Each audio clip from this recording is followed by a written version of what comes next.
This video is presented by VoiceOver article. Most people are involved in some type of financial transaction or decision every day. Sometimes they can get way behind in their debts and financial obligations with no clear way to pay them off. Some resort to debt management plans, which can help if you are careful in setting up the plan. Do you know how to avoid the pitfalls? Credit and debt issues are critical life-altering realities for almost everyone. The daily decisions we make in handling the balance between the two determines our creditworthiness in the eyes of financial institutions. As we all know, if you have a bad credit rating, then borrowing funds or purchasing many items will become difficult or impossible. But what happens when you get so far in debt that you have no clear way to pay it all off? Many people resort to a debt management plan, DMP. These are payment plans structured in a way so that the borrower is better able to pay off their debts, and is agreed to by the borrower and creditors. The benefits can include lower interest rates and fee waivers. Once you and the creditors have accepted the DMP, it is important to make regular and timely payments. Always read your monthly statements to make sure your creditors are getting paid according to your plan. Contact the organization responsible for your DMP if you will be unable to make a scheduled payment, or if you discover that creditors are not being paid.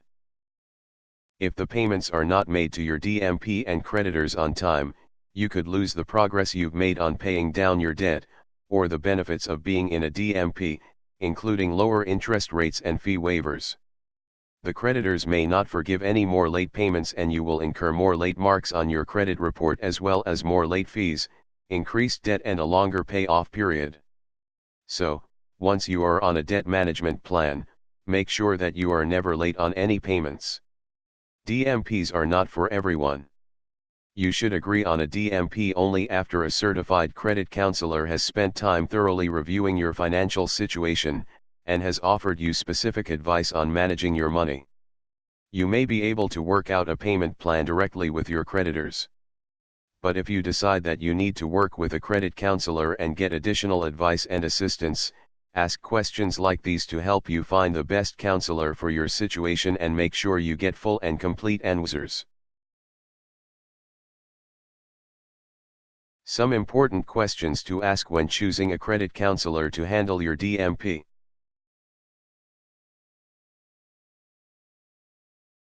What services do you offer?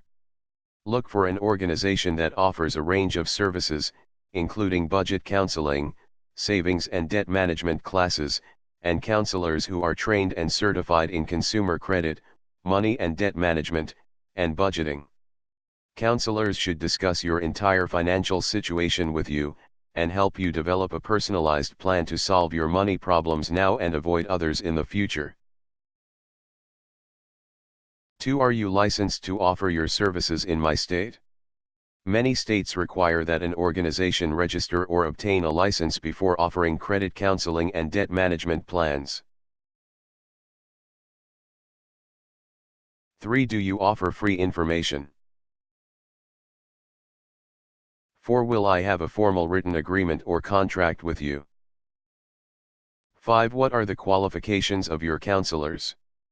Are they accredited or certified by an outside organization? If so, which one? If not, how are they trained? Try to use an organization whose counselors are trained by an outside organization that is not affiliated with creditors.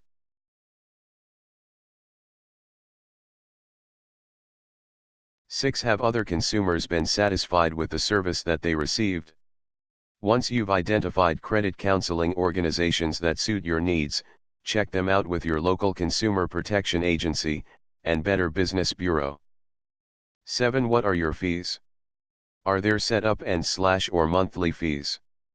Get a detailed price quote in writing, and specifically ask whether all the fees are covered in the quote. 8. How are your employees paid? Ask them to disclose what compensation it receives from creditors, and how they are compensated. 9. What do you do to keep my personal information confidential and secure? They should have safeguards in place to protect your privacy. Get the information you need to make an informed decision. This video is presented by VoiceOver article.